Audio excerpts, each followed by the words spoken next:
Fala guerreiros, fala guerreiras, tudo bem com vocês? Pessoal, mais uma novidade da JB Concursos. Desta vez estamos lançando um curso para Polícia Militar do Estado de Alagoas 2025 para soldado combatente, certo?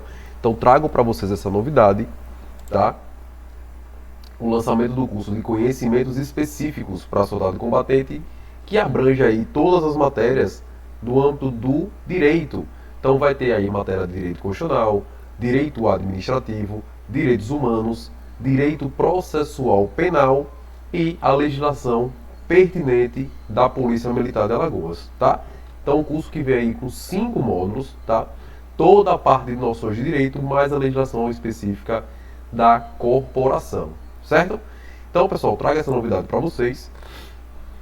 Tá aí o nosso curso preparatório para PM Alagoas, início imediato, tá? Então a probabilidade é que já na primeira semana de março, né, pós-carnaval, estaremos dando início aí ao curso preparatório para PM Alagoas, que é o curso de conhecimentos específicos de soldado combatente da PM Alagoas. E do lado direito, a apostila, que também já está disponível para venda. Ela tem aqui aí a língua portuguesa, noções de informática, matemática, ciências sociais, que abrange aí história e geografia do Estado e do Brasil, tá? A legislação pertinente da PM Alagoas, e aí já entra no nosso curso de conhecimentos específicos, como também direito constitucional, direito administrativo, direito processual penal e direitos humanos. Todo esse conteúdo, pessoal, já está disponível também na nossa apostila, que já está disponível aí para vendas, beleza? E tá aí o nosso módulo 1, que é Direito Constitucional, tá? Direito Constitucional, que é de praxe, né? Cai praticamente em 100% dos concursos aí de carreiras policiais, é cobrado direito constitucional. Não só direito constitucional, mas também direito administrativo, direitos humanos. Ultimamente está caindo muito a parte de direito processual penal, que é a parte de inquérito policial e a parte de ação penal, tá? Então, assim, esses 5 módulos farão parte do nosso curso preparatório de conhecimentos específicos para a Polícia Militar de Alagoas, beleza? E, como já é de praxe, nós vamos começar aqui a nossa aula de Direito Constitucional falando justamente sobre o artigo 5º, que está lá no edital da Polícia Militar de Alagoas, que são os direitos e garantias fundamentais, beleza? Então vamos lá, pessoal. Vamos começar aqui com essa aulinha básica, introdutória, né? A nossa aula 01, tá? A nossa aula 01 de Direito Constitucional, beleza? Então vamos lá, artigo 5º. Todos são iguais perante a lei, sem distinção de qualquer natureza, garantindo-se aos brasileiros e aos estrangeiros residentes no país a inviolabilidade do direito à vida, à liberdade, à igualdade, à segurança e à propriedade nos termos seguintes. Então, aqui, pessoal, é o caput do artigo 5º da nossa Constituição. E já de cara, eu já trago algumas informações para vocês que são informações muito pertinentes, que geralmente são cobrados em provas de concurso público, tá? A primeira é essa garantia aqui, aí. Essa garantia aqui, aí. Certo? Garantindo-se aos brasileiros e aos estrangeiros residentes no país, é um erro do nosso legislador constituinte, tá? Por quê? Porque essa garantia dos direitos fundamentais não é somente para os estrangeiros residentes no país, tá?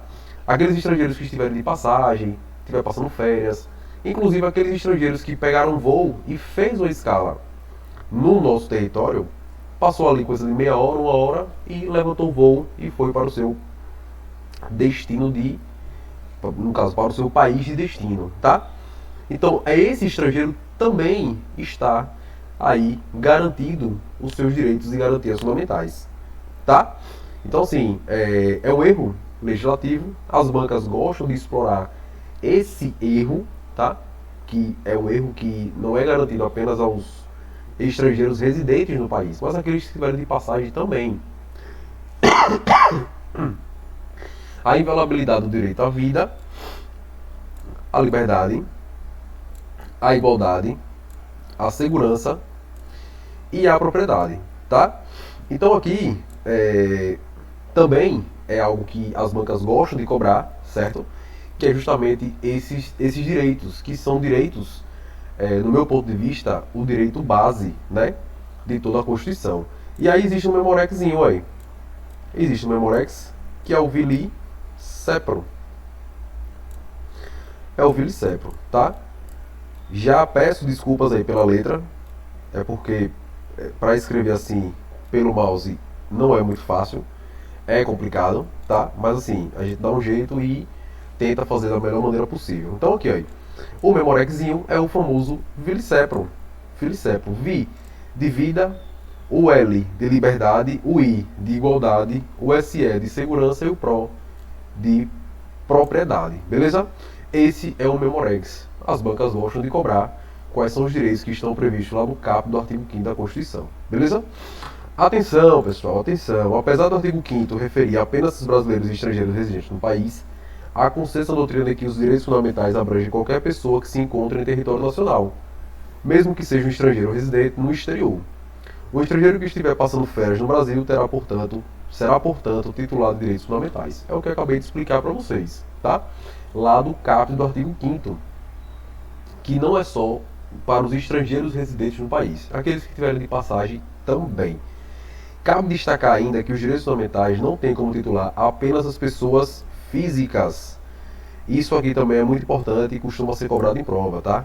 As pessoas jurídicas e até mesmo o próprio Estado possuem aí os direitos e garantias fundamentais, beleza? No que se refere ao direito à vida, a doutrina considera que é dever do Estado assegurá-lo em sua dupla acepção. A primeira seria enquanto direito de continuar vivo, tá? E a segunda, enquanto direito de ter uma vida digna, uma vida boa. Então, o direito à vida não abrange apenas a vida extrauterina, como também a vida intrauterina também, tá? Tanto é, pessoal, que se a gente for analisar direitinho, o bebê, né? Mesmo na condição de feto, ele já tem resguardado, por exemplo, o seu direito à vida, certo? Claro que em algumas situações há a possibilidade do ato, né, da prática do aborto, né? Existem alguns casos pontuais em que o ordenamento jurídico ele meio que dá essa condição para que seja feita ali a prática do aborto, tá? Mas são pontuais, são situações pontuais. Por exemplo, se aquela gestação ela trouxer, por exemplo, uma grave ameaça à vida da gestante, tá? Então, se a gestante continuar com aquela gravidez, poderá trazer um risco de vida para a própria gestante, né? Ou quando a gravidez ela for resultado de um abuso sexual, beleza? Então, nessas duas situações, existem outras várias situações. Por exemplo, em casos de feto anencéfalo, tá? Em casos em que a criança possui uma doença grave ao ponto de, ao nascer, ela já vai entrar em óbito. Então, tudo isso traz essa possibilidade para fazer aí a prática do aborto, certo? Julgado do STF sobre a possibilidade de interrupção de gravidez de feto anencéfalo. Isso aqui é importante e a banca também gosta de cobrar sobre isso aqui. Lembrando, pessoal, que a banca, geralmente a CESP, né, ela gosta de fazer essa análise mais aprofundada dos assuntos, beleza? Então, o feto anencéfalo é aquele que tem uma má formação no tubo neural, que é aquela ausência parcial do encéfalo e da calota craniana. Então, trata-se de uma patologia letal. Os fetos, por ela afetados, morrem, em geral, poucas horas depois de terem nascido, tá? Lembrando que a questão do ato, né, para a retirada do bebê, não é algo absoluto. Vai depender muito ali do interesse da mãe, né? Existem mães que ela não quer fazer, né, que ela não quer retirar o bebê, e se o bebê tiver que nascer, independentemente de ele durar algumas horas ou alguns dias, não importa. Tem mães que optam aí por manter toda a gestação, tá? Outra controvérsia envolvia a pesquisa com células-troncos embrionárias. Então, segundo a Corte, o STF, é legítima a questão da pesquisa com células-troncos, e não ofende o direito à vida, nem tampouco à dignidade da pessoa humana, a realização de pesquisa com células-tronco embrionárias, tá? Obtidas aí de embriões humanos, produzidos por fertilização in vitro e não utilizados neste procedimento. Beleza? E aí, a primeira parte falando sobre o direito à vida, né, que é um direito muito, muito importante, apesar de não ser um direito absoluto, tá? Eu vou informando isso em todas as aulas, que não existe direito fundamental absoluto, tá? Não existe direito fundamental absoluto, inclusive o próprio direito à vida, né? Acabamos de ver aqui algumas situações em que o direito à vida ele não é um direito absoluto, certo? Inciso 1. Homens e mulheres são iguais em direitos e obrigações nos termos desta Constituição. Esse inciso ele traz um princípio da ONU, o princípio da igualdade, né? Homens e mulheres são o quê? São iguais, né? Em direitos e obrigações, tá? Então, esse princípio da igualdade determina que se dê tratamento igual aos que estão em condições equivalentes e desigual aos que estão em condições diversas dentro de suas desigualdades. Nesse sentido, as ações afirmativas, gravem esse nomezinho, tá? As ações afirmativas, como a reserva de vagas em universidades públicas para negros e índios, são considerados constitucionais pelo STF, tá? Existe uma briga doutrinária, briga entre aspas, tá, pessoal? Uma discussão doutrinária de que as vagas em universidades públicas para negros e índios é meio que um modo de compensação histórica, tá? Por tudo que a raça negra, né, como também os índios, sofreram ao longo aí do período colonial, tá?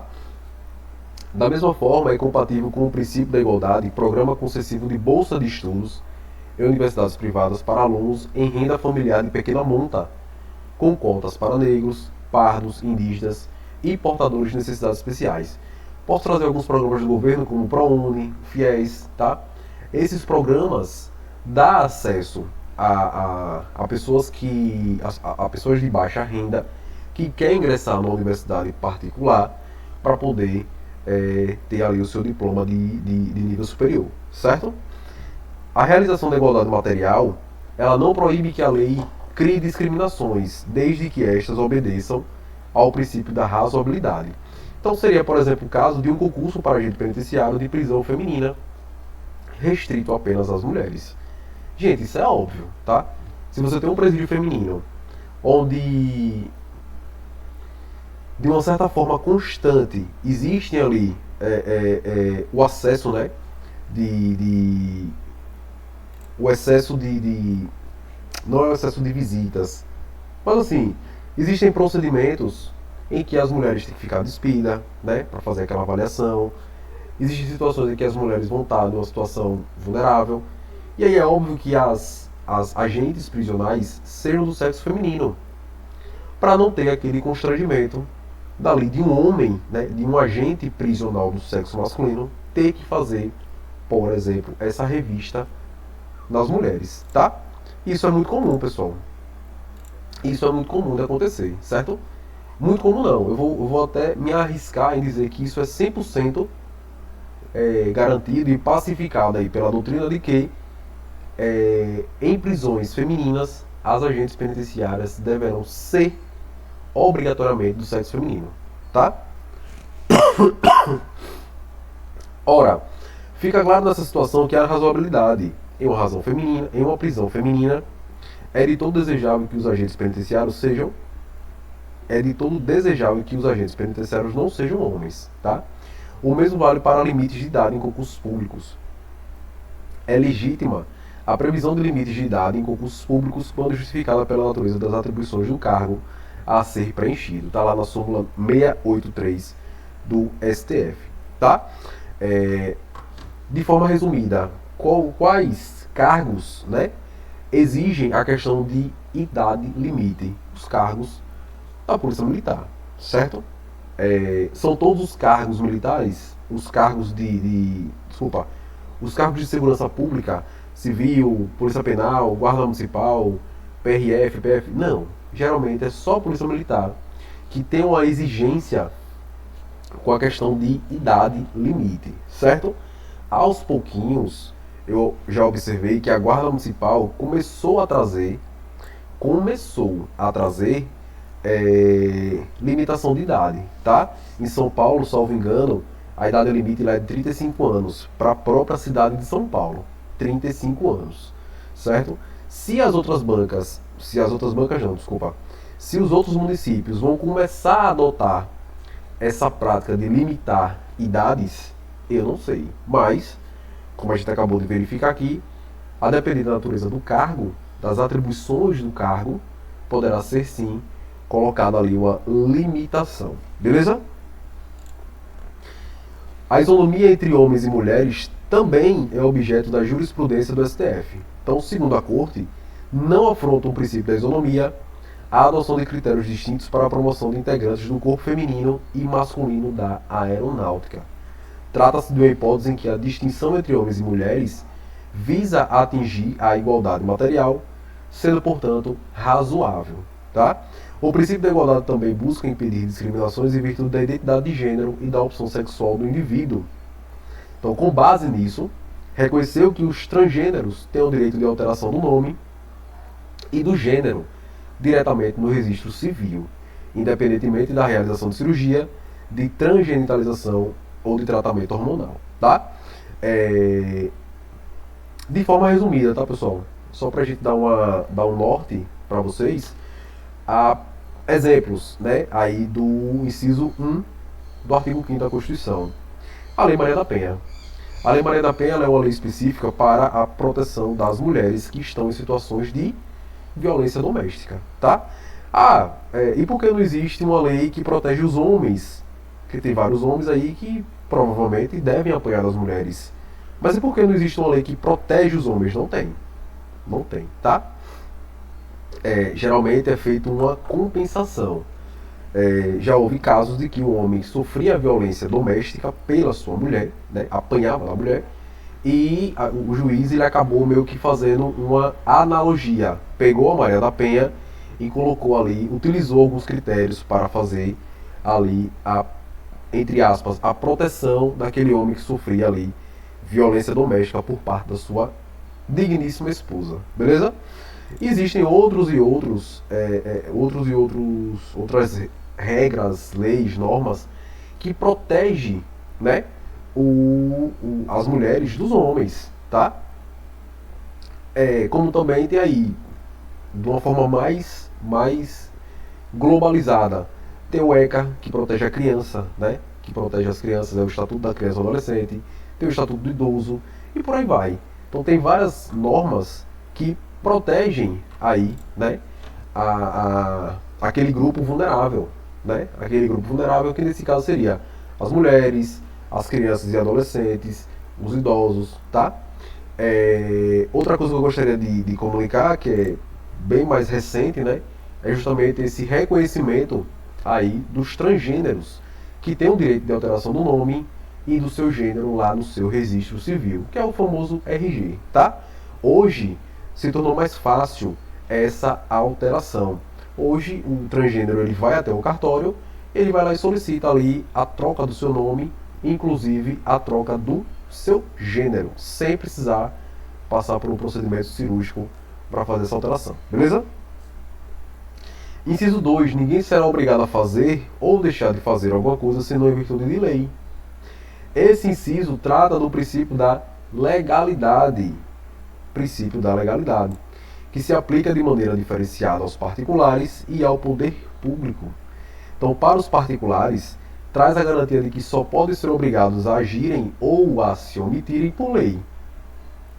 Tudo é permitido a eles. Portanto, na falta de uma norma legal proibitiva, na falta de norma legal proibitiva, só para recapitular, né, que eu fiz a leitura meio que errada aqui, eu não respeitei aqui a pontuação.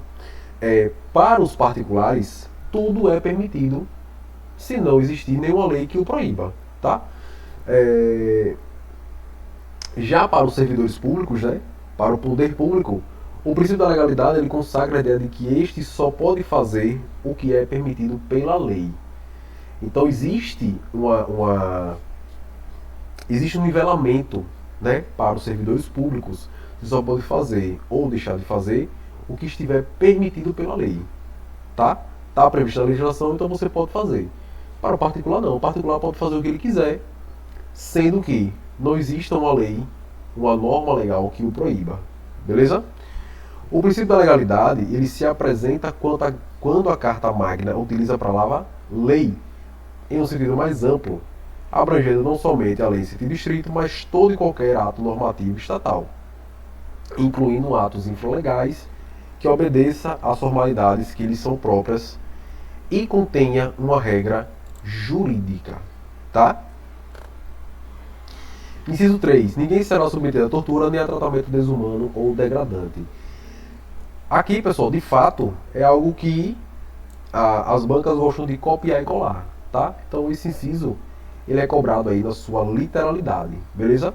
Ninguém será submetido a tortura nem a tratamento desumano ou degradante. Isso é óbvio, isso é lógico, tá?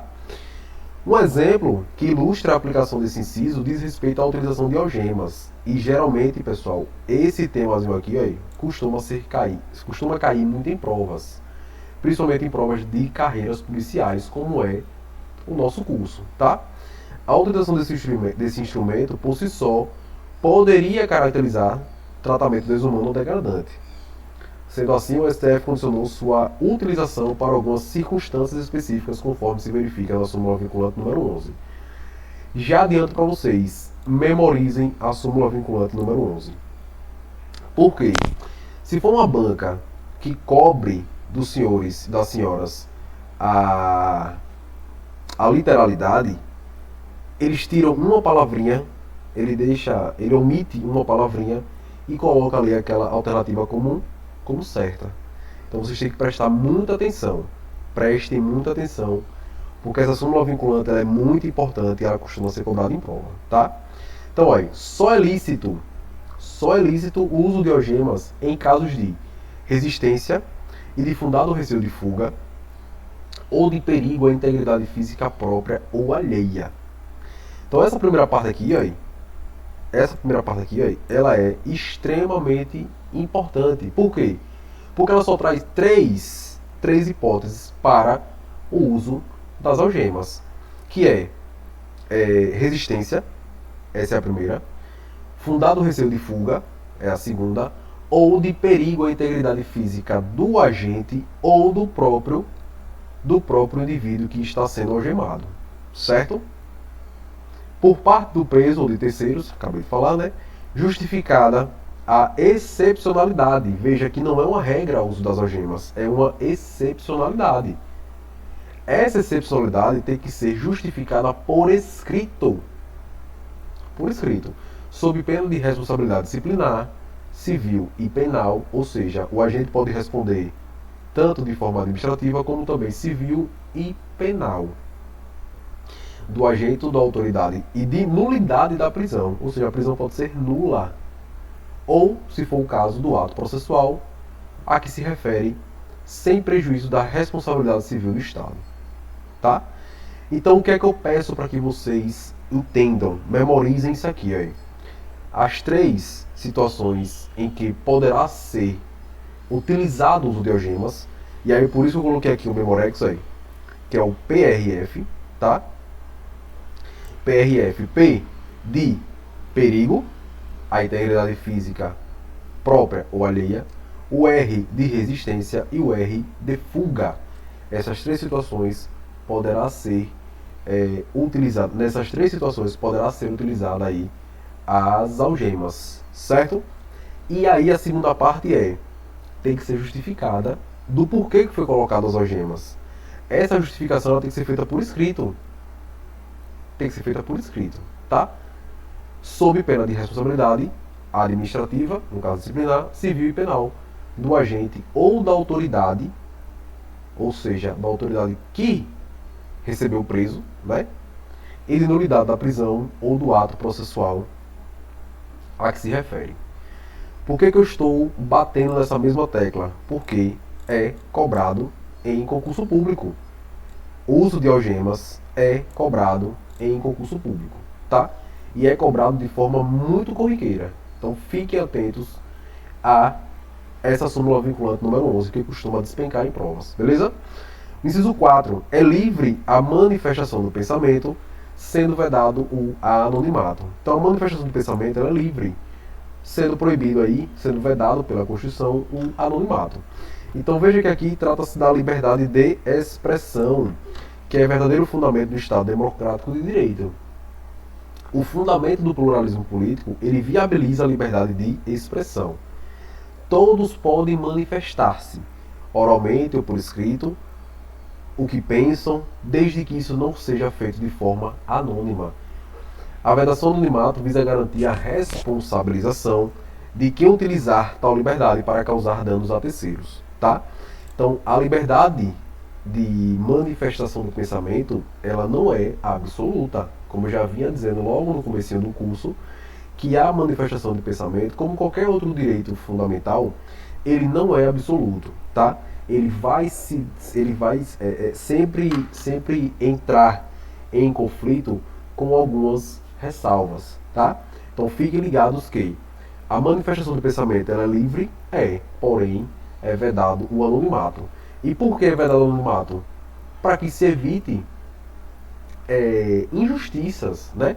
Imagine você, uma pessoa falando mal de outra, vai lá, cria um Instagram falso, um Instagram fake, por exemplo, e aí vai lá e começa a falar mal de uma pessoa, de um desafeto. Foi feita todas aquelas inverdades, né? Foi feita de forma anônima. A pessoa entra na justiça para poder cobrar daquela pessoa anônima uma retratação ou, sei lá, mover uma ação ali de dano moral e não consegue achar. Não consegue achar por quê? Porque a pessoa fez aquilo ali de forma anônima. Vale ressaltar o seguinte, hoje em dia é muito difícil que as polícias não encontrem essas pessoas. Então tem pessoas que que criam perfis fake para poder estar cometendo crimes, né? A polícia acha. A polícia acha, beleza? Não é difícil de achar não. Existem equipamentos aí que a polícia usa que você consegue sim encontrar o cidadão ou a cidadã que esteja cometendo aquele crime, certo? Também com base no direito à manifestação do pensamento e no direito de reunião, o STF considerou inconstitucional qualquer interpretação do Código Penal que possa ensejar a criminalização da defesa da legalização das drogas ou de qualquer substância entorpecente específicas, inclusive através de manifestações e eventos públicos. Esse foi um entendimento polêmico que descriminalizou a chamada Marcha da Maconha.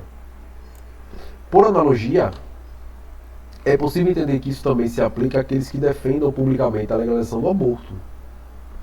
Assim, a defesa da legalização do aborto não deve ser considerada incitação à prática criminosa. Deixando claro que isso aqui é o entendimento do STF, tá? O STF entendeu que a Marcha da Maconha é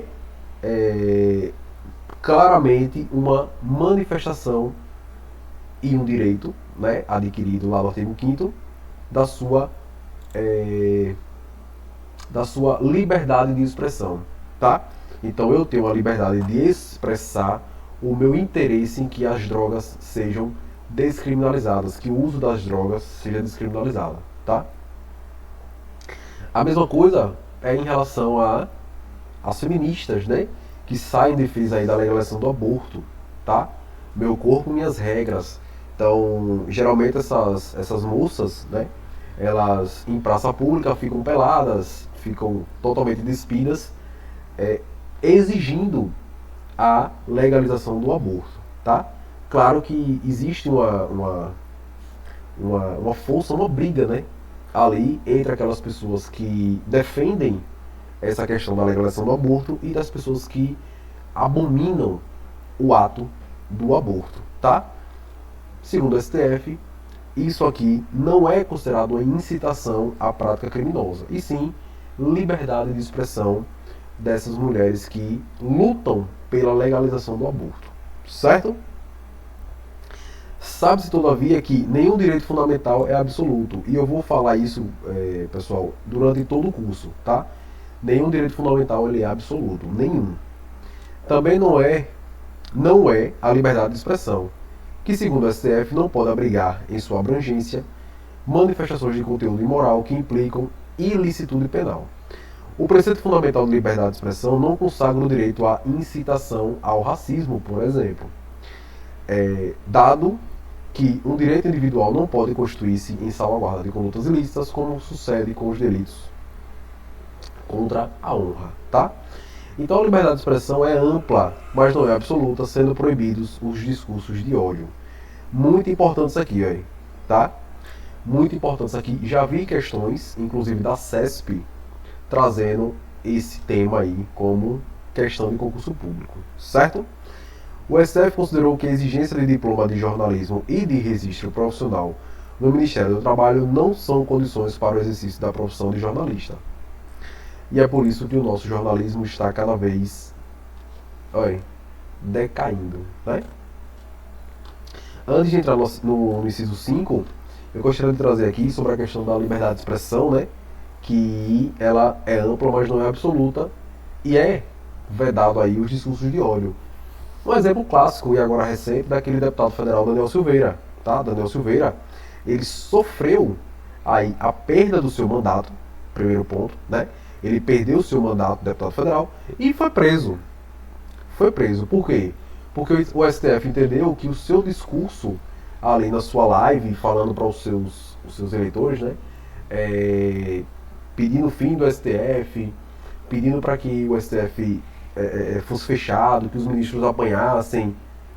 O STF entendeu que aquilo ali não era liberdade de expressão, e sim discurso de ódio contra uma instituição jurídica, tá? No caso aí do STF, beleza? Inciso 5. É assegurado o direito de resposta proporcional ao agravo, além de indenização por dano moral, material ou à imagem, tá? Então o direito de resposta ele é assegurado e ele deve ser proporcional ao agravo, tá? Fora aí as indenizações, certo?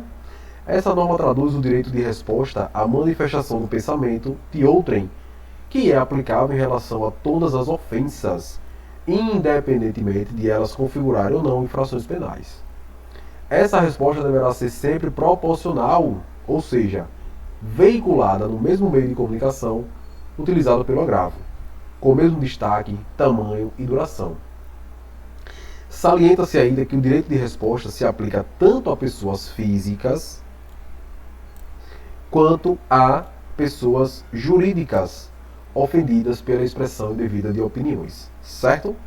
Outro aspecto importante a que se considerar sobre o inciso acima é que as indenizações material, moral e a imagem são cumuláveis, tá? Ou seja, elas podem ser aplicadas de forma conjunta. E da mesma forma que o direito à resposta, aplicam-se tanto a pessoas físicas quanto a pessoas jurídicas e são proporcionais. Ou seja, quanto maior o dano, maior a indenização, tá? O direito à indenização independe do direito à resposta ter sido ou não exercido, bem como de o dano caracterizar ou não infração penal, tá? Então, pessoal, de forma bem clara, o inciso 5 ele traz o quê? Ele traz alguns direitos, né? Que é o direito de resposta. Esse direito ele deve ser proporcional ao agravo e ele traz aí o quê? Uma indenização, um direito à indenização por dano material, moral ou imagem, sendo que as três podem ser cumuláveis, tá? Podem ser aplicadas as três na mesma situação, beleza? Sem muito BO, sem muito que quebrar a cabeça. É só isso aqui que traz o inciso 5 da Constituição, tá? Inciso 6, já pra gente encerrar. Estamos aí com 34 minutos de vídeo, né? Vamos encerrar. É inviolável a liberdade de consciência e de crença, sendo assegurado o livre exercício dos cultos religiosos e garantida, na forma da lei, a proteção aos locais de culto e às suas liturgias, tá? Mesmo que o Estado Democrático de Direito, mesmo que o Brasil, né, no caso a República Federativa do Brasil, esteja na condição de Estado laico, mas ele dá essa liberdade de manifestação de consciência e de crença, tá? Inclusive é inviolável essa liberdade, tá?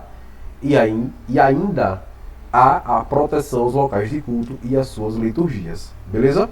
É assegurado nos termos da lei a prestação da assistência religiosa nas entidades civis e militares de internação coletiva, tá? Então também é assegurado nos termos da lei a prestação da assistência religiosa nas entidades civis e militares de internação coletiva. Mas quem é que faz essa prestação da assistência religiosa? É o Estado? Não, tá? O Estado dá essa possibilidade para quem quiser fazer essa prestação de assistência religiosa nos hospitais, nos presídios, tá? Tanto em entidades civis como também em entidades militares de internação coletiva. Ele assegura esse direito, né? Essa prestação de assistência religiosa. Mas é o Estado que proporciona isso? Não, não é o Estado, certo? E aqui, para finalizarmos, algumas situações aqui que é muito bacana para a gente entender e utilizar isso na prova, caso seja cobrado. No que se refere ao inciso 7, observe que não é o poder público responsável pela prestação religiosa, pois o Brasil é um Estado laico. Portanto, a administração pública está impedida de exercer tal função. É o que eu acabei de falar, né? No Brasil, o ensino religioso é de matrícula facultativa, certo? Vai ficar a critério dos pais se a criança vai assistir aquelas aulas de ensino religioso ou não. É facultativo, tá? Não é uma situação obrigatória. No Brasil convivem inúmeras religiões, algumas das quais são chamadas de religiões de matriz africana, como é o caso do candomblé, quimbanda e umbanda. No candomblé há cultos em que há o sacrifício de animais. E aí eu trago o entendimento recente do Poder Judiciário, tá? Tem uma lei estadual do Rio Grande do Sul em que estabeleceu uma série de medidas consideradas mostradas aos animais. Ressalvou, contudo, que o sacrifício de animais em cultos de religião de matriz africana, no caso, essa lei, né, ela trouxe aí essas medidas que foram consideradas como maus tratos para aquelas religiões que utilizam o sacrifício de animais para fazer trabalhos. O STF ele foi chamado a apreciar essa lei estadual e decidiu que é constitucional a lei de proteção animal e que, a fim de resguardar a sua liberdade religiosa, permite o sacrifício ritual de animais em cultos religiosos de matriz africana, certo? No conflito entre bens jurídicos, prevaleceu a liberdade religiosa. Então vejam, nessa situação em que houve uma lei protegendo os animais, certo? De passar por esse tipo de rituais, né? Tendo ali como rito o seu sacrifício, né? O Rio Grande do Sul ele criou uma lei em que protegia os animais desses sacrifícios. O STF analisou o caso, achou a lei estadual constitucional, tá? Essa proteção aí dos animais, achou interessante, achou que está dentro das normas, né, jurídicas que está prevista na Constituição, porém, diante do conflito entre a liberdade religiosa dessas religiões que usam ali como ritual o sacrifício de animais e a proteção dos animais, prevaleceu aí a liberdade religiosa, tá? Então, neste conflito aqui, aí, prevaleceu a liberdade religiosa, beleza? Pessoal, a gente encerra aqui a nossa aula introdutória, a nossa aula de número 01 de Direito Constitucional, falando aí sobre o artigo 5º da Constituição, de acordo com o que está no edital de vocês, tá? E já peço para que, se vocês tiverem interesse em adquirir o nosso curso para PM Alagoas Soldado Combatente, é só vocês entrarem aqui, ó, em contato com o nosso WhatsApp, que está na descrição do vídeo, certo? Caso vocês queiram acessar o grupo de estudos da Polícia Militar de Alagoas, também eu vou deixar aqui na descrição o link para vocês acessarem esse grupo de estudos. E, claro, como é um curso novo, existem aí preços promocionais. Então vocês podem aí adquirir o curso da gente. Para quem já é aluno, o preço é ainda mais especial, tá? Para quem já é aluno da JB Concursos. E para os novos alunos, o preço está muito bacana, está muito acessível, beleza?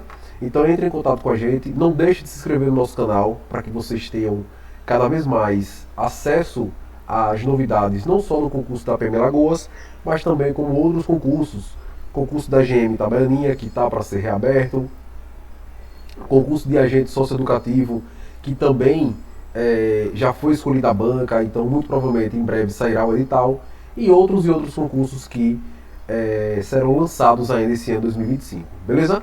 Então galera, muito obrigado, fiquem todos com Deus, até o nosso próximo vídeo, valeu!